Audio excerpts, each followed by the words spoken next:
porcentajes de la velocidad, de la media, la mediana, etcétera, etcétera, para asegurarte unos porcentajes de cumplimiento. Pero bueno, básicamente es eso. Tienes tu histórico de velocidades, tu histórico de capacidad de desarrollo de software y lo predices hacia el futuro.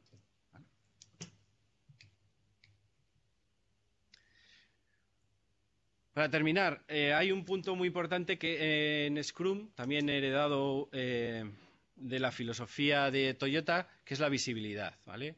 Para facilitar la comunicación, todo lo que podemos hacer visible al equipo lo hacemos visible directamente, ¿sí? Sin intermediarios. Lo que tenemos es un panel de Scrum. En Scrum vamos a ir llevando, tenemos las historias que vamos a hacer en ese sprint y las tareas que hemos dividido, en las que hemos dividido, las vamos a marcar en los paneles de manera visible. En principio se proponen como mínimo 3 columnas. Tareas por hacer, tareas que se están desarrollando y tareas hechas. Es un panel en el que tiene que quedar reflejado el avance del proyecto. Pueden tener 3, 4 o 5 columnas, ¿vale? Según al equipo lo que le venga mejor, que lo irá decidiendo en sus retrospectivas. Pero lo básico es que podamos ver el avance, ¿vale? Aquí, por ejemplo, veis que la mayoría de post-it, eso sí, ya podéis ir comprando acciones de 3M si vais a empezar a usar Scrum, porque los post-it los vais a gastar a millares, ¿vale? Tenemos casi todos los post-its, todas las tareas en la columna de hecho, pues esto será una imagen de un sprint o terminado en el que han quedado algunas cosas o prácticamente por terminar, ¿vale? Lo ideal es hacer las reuniones diarias delante de este panel, que es donde está toda la información de cómo va ese proyecto, ¿eh? Tenemos un artefacto muy interesante que es el que nos dice la evolución del sprint. Nosotros dibujamos en una gráfica los puntos que hemos planificado para el sprint. En la otra línea, digamos, en la línea de las XY, ponemos el tiempo que tenemos para ese sprint y se supone que iremos bajando la gráfica de manera estándar, pues ir disminuyendo las tareas por hacer hasta que lleguemos a 0, ¿vale? Pintamos la raya de lo ideal, sería la línea recta desde todas las tareas a día 0 a todas las tareas terminadas a día fin de sprint, y empezamos a dibujar sobre ella la gráfica de la evolución que va sucediendo en ese sprint. Con lo cual, de un vistazo, entrando a una sala de un equipo que está haciendo Scrum, de un vistazo en 20 segundos, sabes cómo les está yendo ese sprint. Ves esa gráfica, si es un plano es que no avanzan, no cierran tareas, ¿vale? Pueden ir por debajo de la línea ideal, es que van muy rápido, ¿vale? Puede haber valles o picos que empiezan a sugerir cosas raras, pues malas estimaciones o carga de trabajo que se ha metido de golpe, ¿vale? Hay mucha casuística que refleja esa gráfica que en realidad es tan simple, ¿vale? Y luego a la derecha podéis ver bueno, no se ve muy bien, pero por ejemplo, un equipo de los que tenemos en Vico que tiene 4 gráficas. Tiene la velocidad, tiene una de burn-up por producto, es decir, también ve a nivel de producto completo, de producto de pila de producto completo, cómo se ha ido quemando esa pila, ¿vale?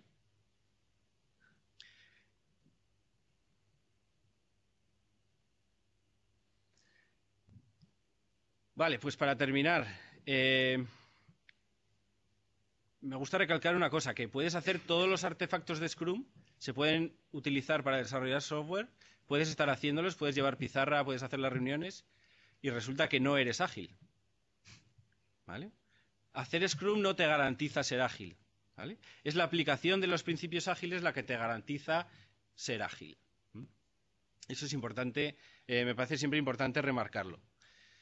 Y los dos básicos, la confianza en el trabajo del equipo y con el cliente y la cooperación entre el equipo. Con lo cual, con esto termino y dejo para preguntas. Continuamos entonces con el turno de preguntas. Empezamos por Santiago. Es posible que nos comamos parte del tiempo de descanso en el turno de preguntas, pero creo que merece la pena. Entonces, no sé si hay alguna pregunta en Santiago. Ninguna por aquí. Perdón. ¿Una pregunta?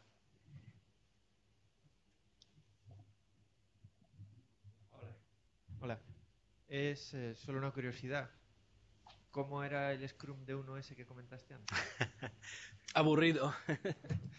No, al final lo importante ahí es para la visualización de las tareas. Obviamente no te reúnes contigo mismo para hacerte las 3 preguntas, ¿no?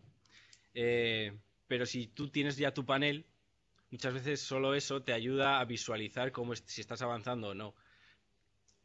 Y tener la pila ordenada son productos, son artefactos que te ayudan a llevar el control sobre el proyecto. Suele ser es una técnica de agilismo de guerrilla. Es decir, cuando tú desde abajo no puedes aplicarlo, que es muy habitual, lo que haces es le das visibilidad autoorganizándote tú solo, ¿no? Entonces, las tareas que te asignas, haces la pila igual, tacatá, tienes un tablero, llama mucha atención, la gente te pregunta.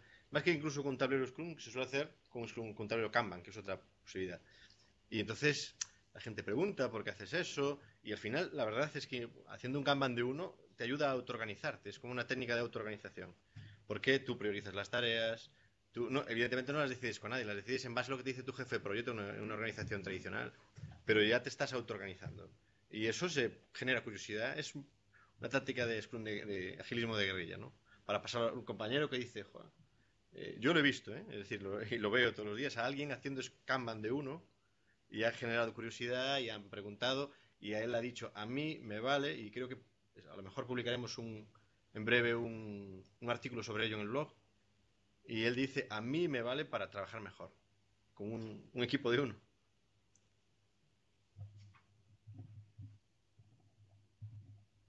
Yo tengo una duda en lo que mapeabais por ahí cuando decíais de que Scrum o cualquier método ágil es o no opuesto a lo que definíais como métodos más clásicos o la definición de procesos, y no acabo de entender claramente la diferencia. ¿Por qué? Porque conforme ibais presentando cosas, había muchas cosas que me recordaban a cosas clásicas.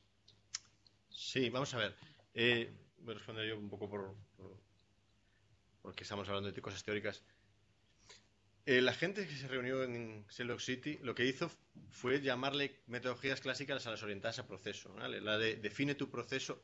Eso es sobre todo en las primeras épocas de esto, lo que se produjo fue, como siempre que hay un cambio en una disciplina nueva, un enfrentamiento entre las dos partes, ¿vale?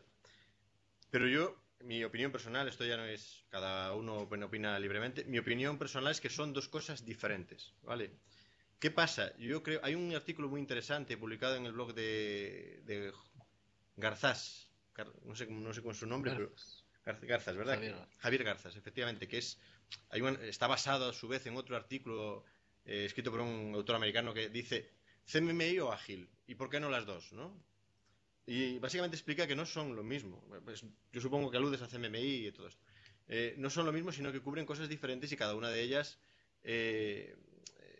digamos, se enfoca en una forma de hacer las cosas diferente.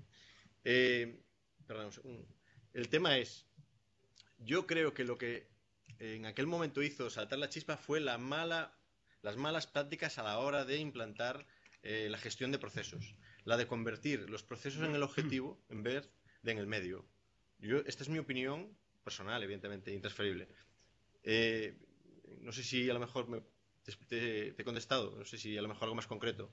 No sé, yo creo que lo que haces es confundir la procesoesclerosis con el uso eficiente de los procesos, que no tiene por qué ser algo parecido, ¿no?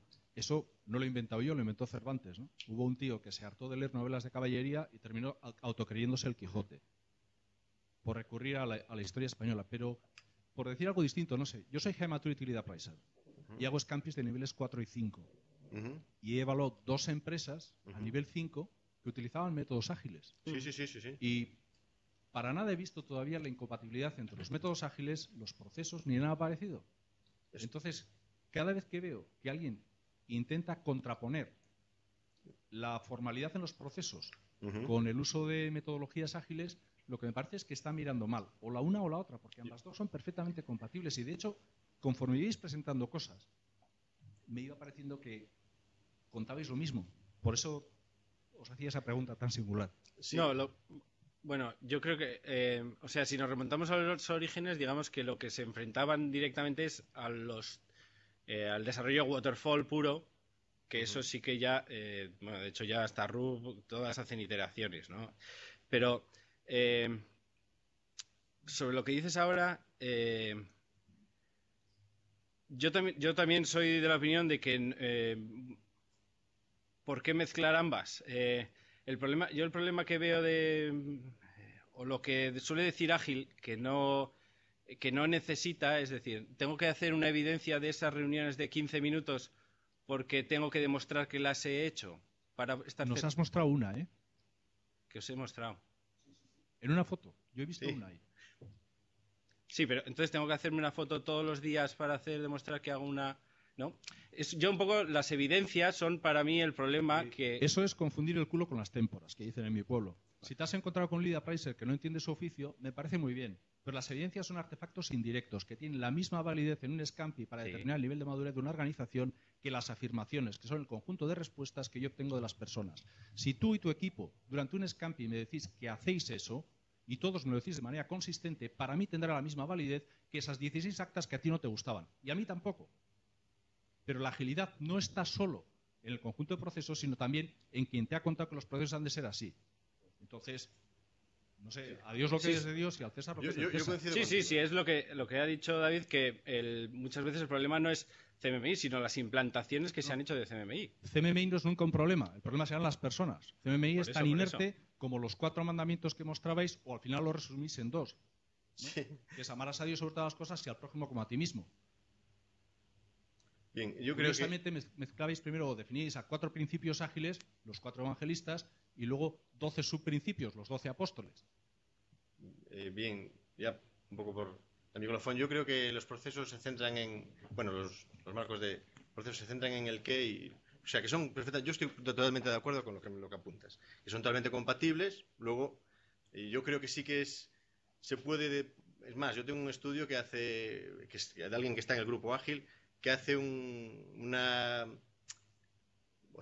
análisis de cómo aplicando Scrum se puede cumplir perfectamente CMMI e incluso es una buena forma de cumplir CMMI, ¿vale? Que aporta tanto el valor que aporta CMMI de control general, etcétera, etcétera, riesgos, etcétera, etcétera. Bueno, y después la mecánica ágil de proceso del Scrum. Yo estoy totalmente de acuerdo con eso. Y luego yo que sí que creo que, ya, por lo menos a mí me lo han comentado, yo no lo vivo directamente, eso sí es cierto, que un poco este tipo de temas dependen un poco de lo que te valga. Si te vale una foto, que a mí me parece que es perfectamente demostrable que estás cumpliendo una serie de qué es lo que te indica el marco de procesos, pues ya está. Es que tú estás haciendo los cómo para que satisfagan los qué es. Estás haciendo el Scrum para que satisfaga el marco de procesos correctamente y aportando calidad. Por eso, un poco desde mi punto de vista, lo que he contado yo es el origen y lo que decían ¿vale? Que es un poco lo que es la teoría en general. Luego cada uno lo interpreta a su manera. Y en ese caso coincido contigo. No sé si hay alguna pregunta más en Santiago. Pasamos a los centros.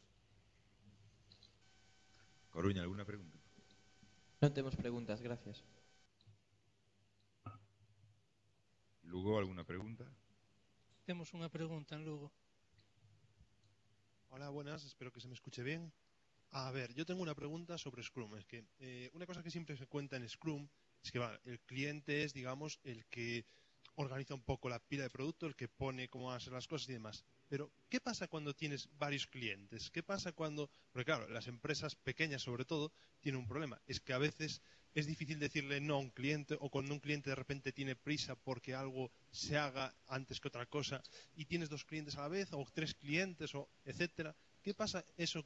¿Cómo se organiza ese tipo de cosas con Scrum, digamos? ¿Cómo haces si al cliente de repente este sprint, que en principio que habían 6, surge algo por culpa de otro cliente diferente o otra cosa, se interpone? O sea, ¿hasta qué punto se pueden mantener los grupos desacoplados o que no se trabaje para 2 clientes a la vez, etcétera? Bueno, ahí lo que tienes que hacer, o bueno, lo que se puede hacer es, al final, generalmente hay un product owner que hace... que pertenece a la empresa, ¿sí? En algún momento tienes que decidir las prioridades si eres una empresa de servicios, tienes que decidir las prioridades